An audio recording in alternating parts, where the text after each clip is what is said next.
täna on saanud siia tulla ja neid, kes on meiega osaduses veebi vahendusel. Olgem rõõmsad ja kuulutagem Kristust, sest täna võime hüüda üheskoos. Kristus on üles tõusnud. Tõesti, ta on üles tõusnud.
Isa ja Poja ja Püha Vaimu nimel.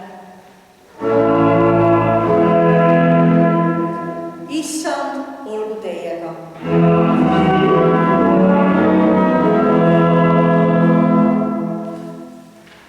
Head vennad ja õed,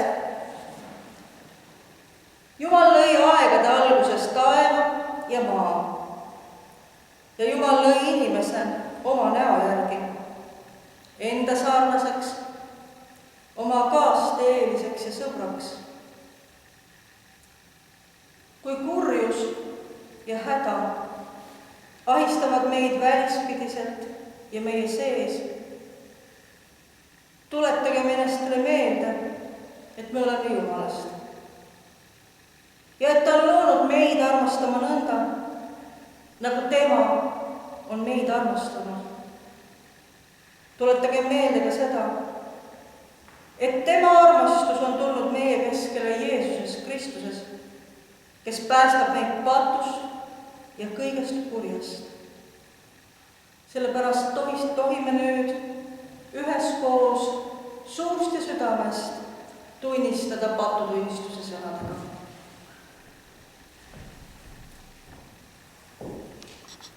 Mina tunnistan sulle, Püha Jumal, et olen mõtte, sõna, teo ja tegemata jätmisega palju pattu teinud. Mõtle minu peale oma palastuses ja anna mulle lubatud andeks Jeesuse Kristuse pärast.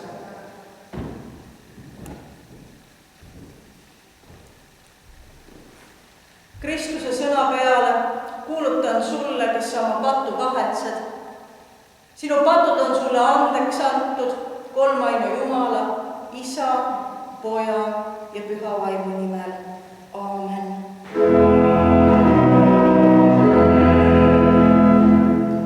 Au olgu Jumalale kõrges.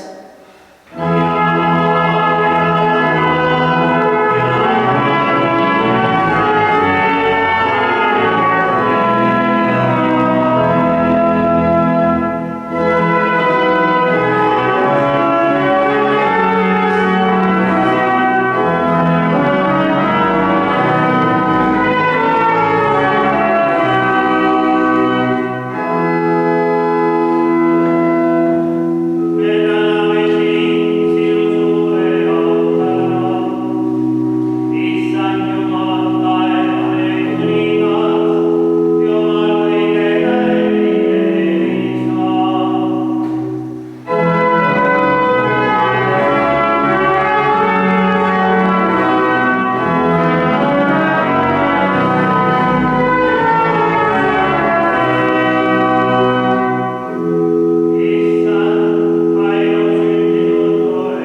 üles tõusmise eest.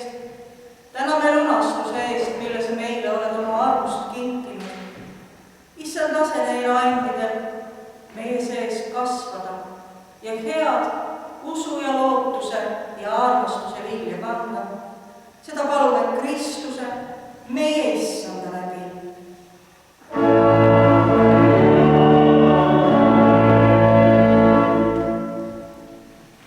Ja me kuuleme nüüd pühakirja lugemisi. Lugemine prohvet Hosea raamatust 6. peatükist. Tulge, pöördugem Issanda poole, sest tema on meid murdnud ja tema parandab meid. Tema on meid löönud ja tema seob meid. Tema teeb meid elavaks 2 päevaga. 3. päeval aitab ta meid üles ja me võime elada tema palge ees. Tundkem siis, püüdkem tunda Issandat. Ta tuleb nagu ilus koidukuna. Ta tuleb meile nagu vihm, otse kui kevadine vihm, mis niisutab maad. See on Jumala sõna.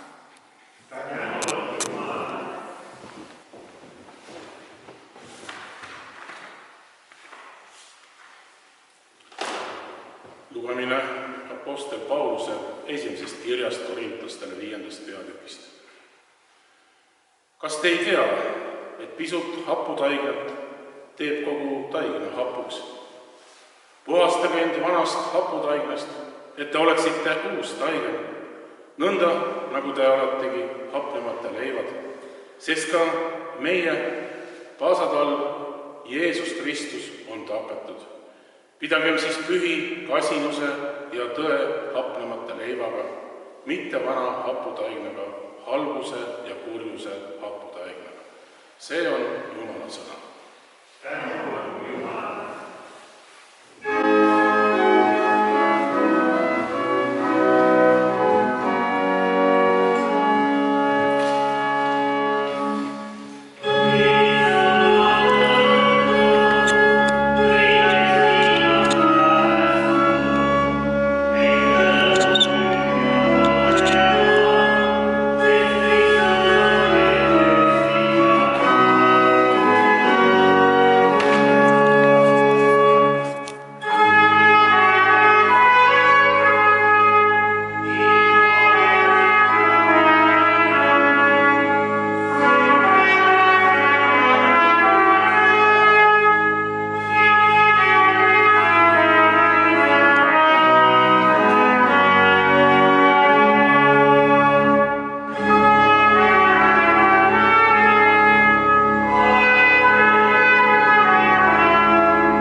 Kui hingamispäev oli möödas ja hakkas juba koitma nädala esimese päeva hommikul, tulid Maarja Magdaleena ja teine Maarja hauda vaatama. Ja näe, sündis suur maavärismine, sest Issanda ingel, laskudes taevast, tuli ja veeretas kivi kõrvale ja istus selle peale. Aga ta nägu oli nagu välk ja ta rõivad valged nagu lumi. Aga hirmust tema ees värisesid valvud ja kukkusid maha nagu surnud. Aga ingel pöördus naiste poole ja ütles: Teie ärge kartke. Ma tean, et te otsite risti löödud Jeesust. Teda ei ole siin. Ta on üles äratatud, nõnda nagu ta ütles. Tulge, vaadake paika, kus ta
meile, sinule ja minule, on Kristuse surma ja ülestõusmise läbi kingitud lootus igavesele elule.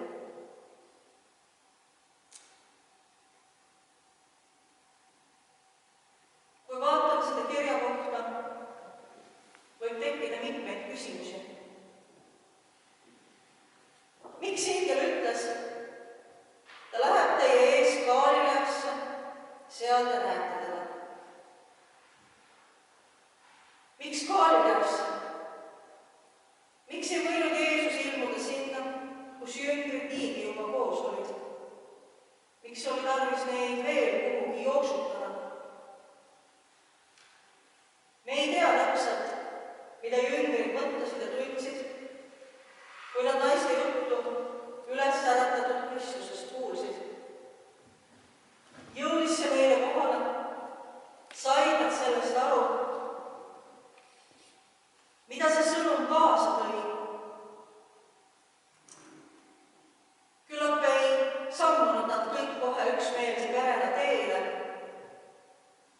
Mõni neist küsis pettunult, miks mingid naised said sõnumi otse inglilt ja meie, kes oleme ustavalt Jeesusega tema teed käinud, peame leppima vahendatuna.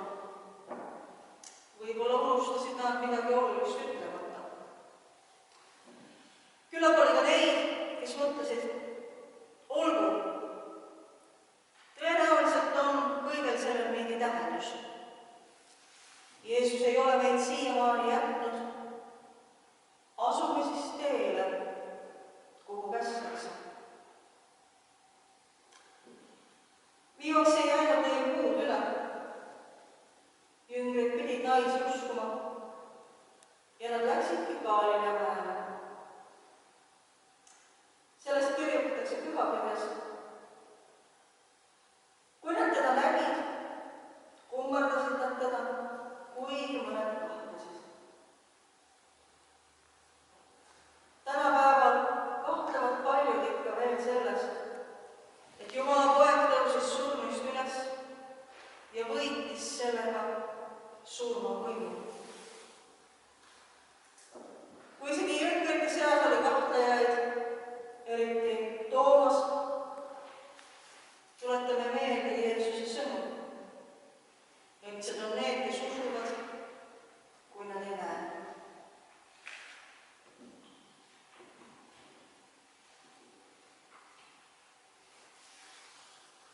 Miks ei uskunud kõik jüngrid kohe, et Jeesus on üles tõusnud, et Jeesus on elus?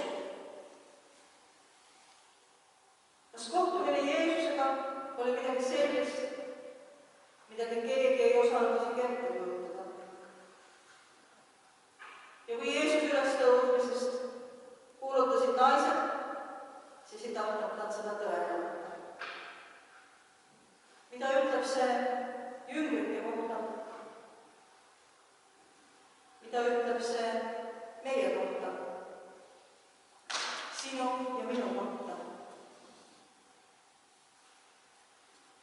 Küsime endalt, kui kõik oleks juhtunud lihtsal viisil, kas see oleks avanud Jumala väe, Jumala suuruse sureliku inimese?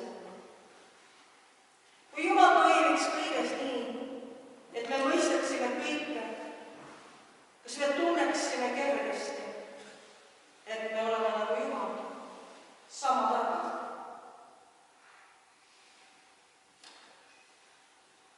Mingem kord tagasi paradiisi aeda ja tuletage meelde, mida madu ütles naisele. Siis, kui lood tahtsid süüa keelatud vilja.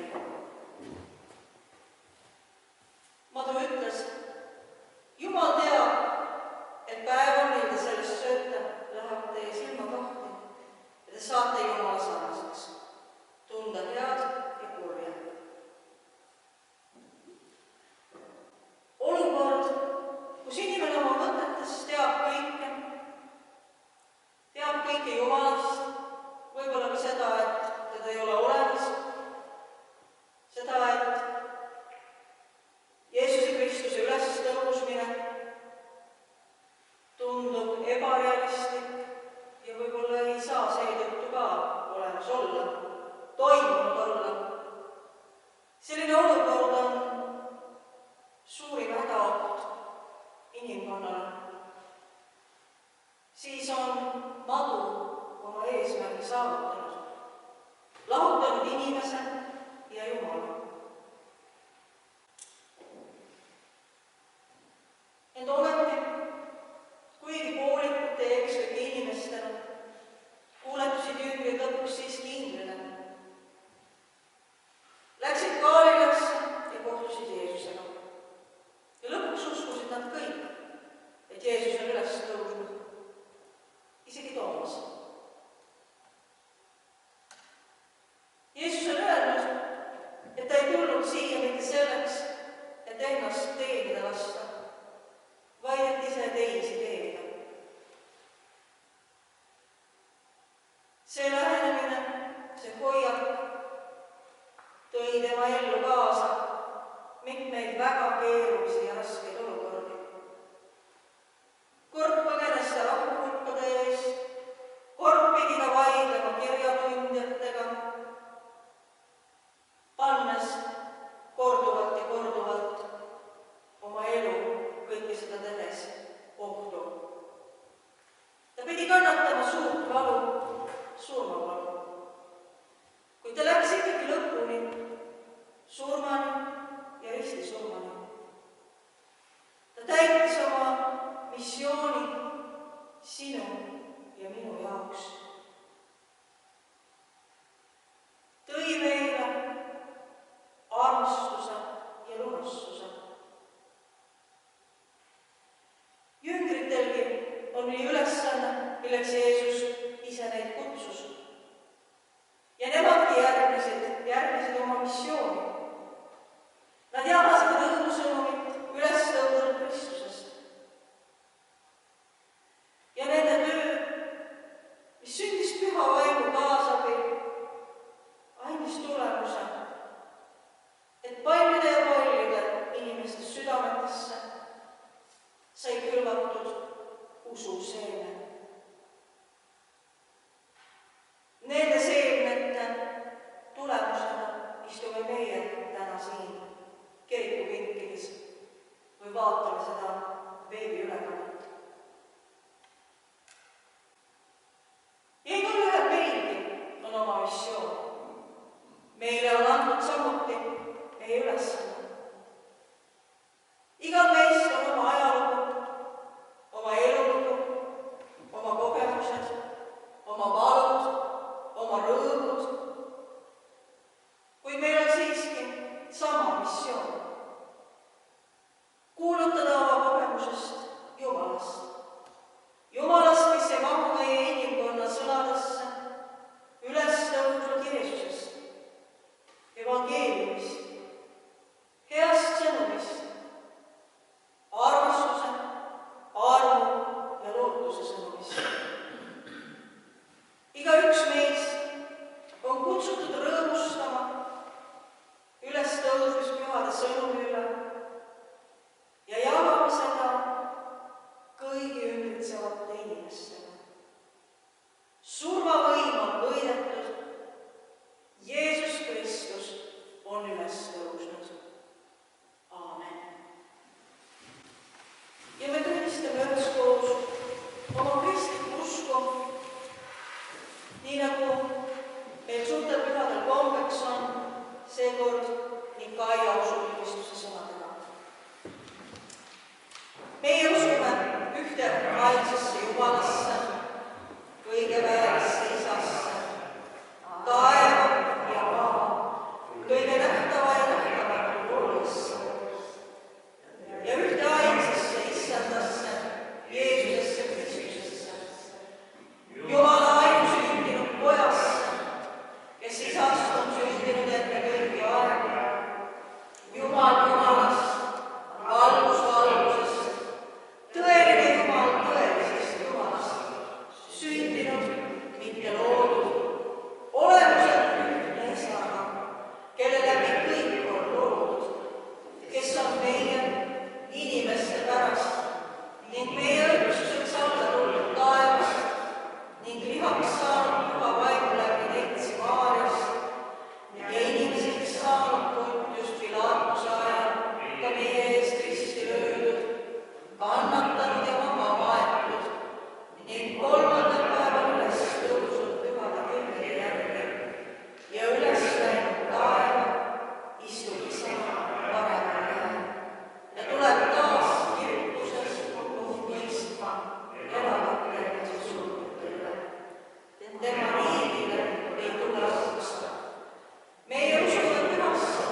eest maailmas, et issand täidaks neid ülestõusmise rõõmuga.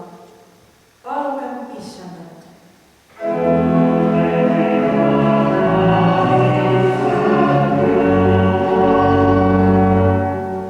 Palugem meie piiskoppide, teiste vaimulike ja kõigi kiriku kaastööliste eest, et issand neid kinnitaks ülestõusmise usus. Palugem issandat.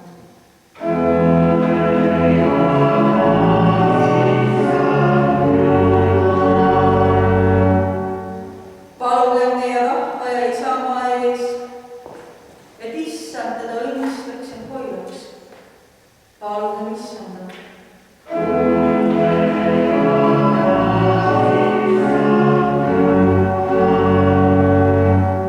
Palugem kogu maailma eest, et issand vabastaks inimesed ja rahvad vägivalla ja vihkamise käest.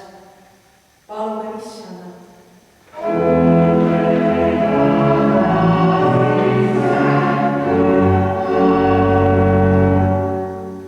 Palugem kannatajate, haigete ja surijate eest, eriti nende eest, kes kannatavad koroonaviiruse käes või on selle läbi juba igavikku kutsutud. Palugem, et ülestõusnud issand oleks neile ligi ja tooks neile vabanemist. Palugem issandat.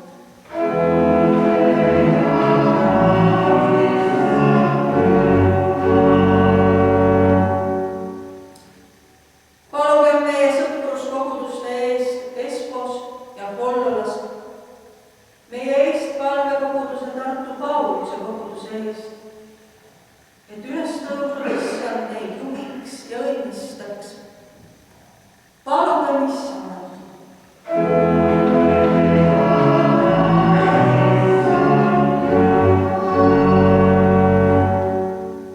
Palugem Kristuses surnute eest, et elu issanda aegade lõpul nende haua tabaks ja annaks osa oma kirkusest. Palugem issandat.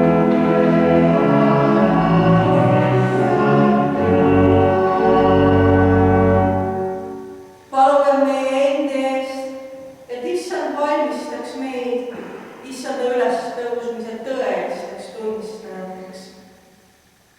Kandkem nüüd väikse hetke vaikuse jooksul issanda ette igaüks oma palved.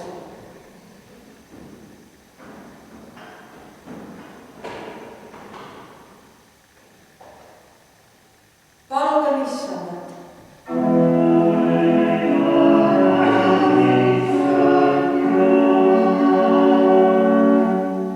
Taevane isa, sa oled usklikele igavese elu ukse avanud.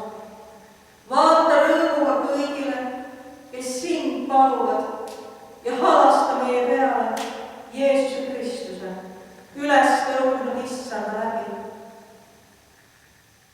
Amen.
Jeesus Kristus. Sel ööl, mil tema ära anti, võttis leiva, tänas, murdis ja andis oma jüngritele ning ütles: võtke, sööge, see on minu ihu, mis teie eest antakse. Seda tehke minu mälestuseks. Sel samal kombel võttis tema ka karika pärast õhtusööma aega, tänas, andis neile ja ütles: võtke, jooge kõik sealt sees. See sinane karikas on uus leping minu veres, mis teie eest valatakse pattude andeks andmiseks. Seda tehke iga kord, kui te sellest joote minu mälestuseks. Jeesuse nimel ja Jeesuse õpetatud sõnadega me palume. Meie Isa, kes oled taevas, pühitsetud olgu sinu nimi. Sinu riik tulgu, sinu tahtmine sündigu, nagu taevas, nõnda ka maa peal. Meie igapäevast leida anna meile täna praegu ja anna meile andeks meie võlad, nagu meiegi andeks anname oma võlglastele. Ja ära saada meid kiusatusse, vaid päästa meid ära kurjast, sest sinu päralt on riik ja vägi ja au igavesti. Aamen.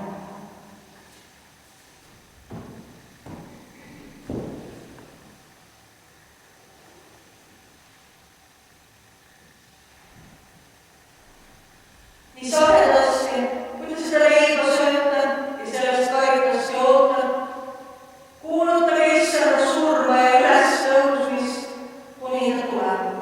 Issanda rahu olgu ja jäägu teie kõikidega.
Issand ütleb: tulge, sest kõik on juba valmis.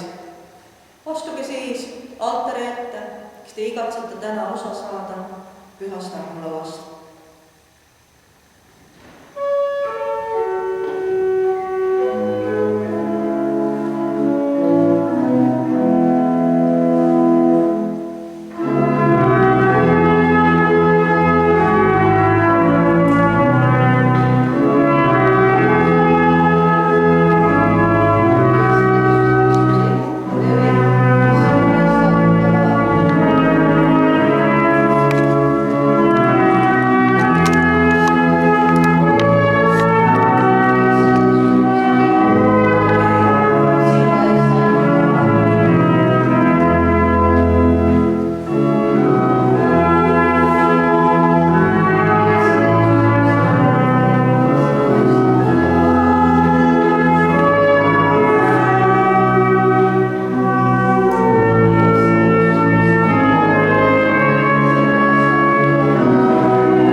issand, lasku oma pale paista sinu peale ja olgu sulle armuline.